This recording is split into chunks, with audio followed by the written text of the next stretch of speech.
Нынешнее национальное примирение идет успешно, и вот уже даже больше 60% территории,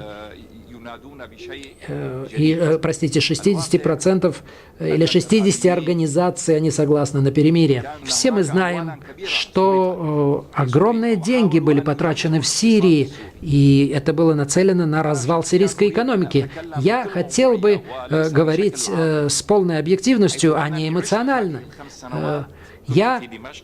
Все эти 5 лет я был в Дамаске как ученый, как преподаватель, как профессор Дамасского университета. Я все это видел вблизи.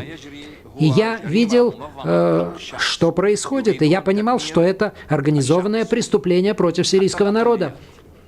И я участвовал некоторое время назад в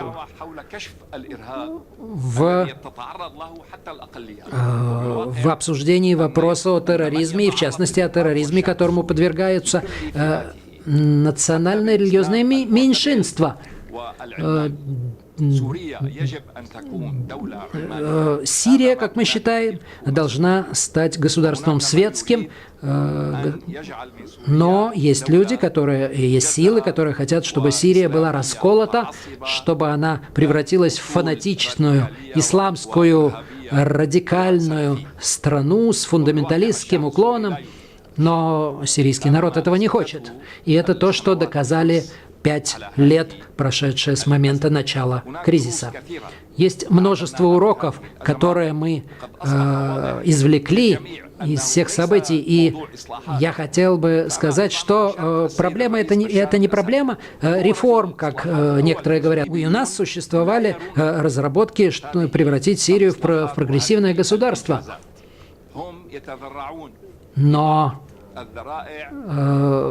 внешние враждебные силы, они эти механизмы тоже использовали. Использовали ошибки, но ошибки это дело естественное.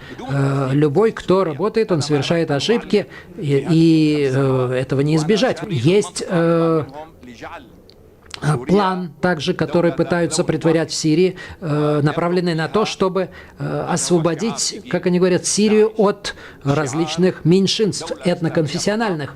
И, в частности, ИГИЛ хочет, чтобы были только мусульмане, суннитские мусульмане, как они говорят, а чтобы все остальные остальные этнические, конфессиональные группы платили джизью, налог, который платят не мусульмане. Но это отвергается сирийским народом. Сирия – это страна, которая всегда была многонациональной. У нас есть и курды, и армяне, и другие национальности. Существует много религиозных течений и толков. Мы хотим, чтобы Сирия была светской страной, и весь сирийский народ должен работать и бороться за то, чтобы Сирия стала передовой страной. Есть, конечно, попытки подорвать переговоры. Конечно, может быть, не все гладко, но мы под видом критики отдельных недостатков выступаем против того, чтобы разрушить весь процесс.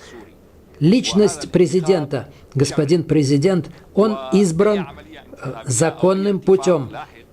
Поэтому любое соглашение, которое будет достигнуто в будущем, оно должно основываться на воле сирийского народа. А то, извините, региональные силы, региональные государства, другие государства пытаются говорить от имени сирийского народа и решать сирийскую судьбу. Мы, конечно, не можем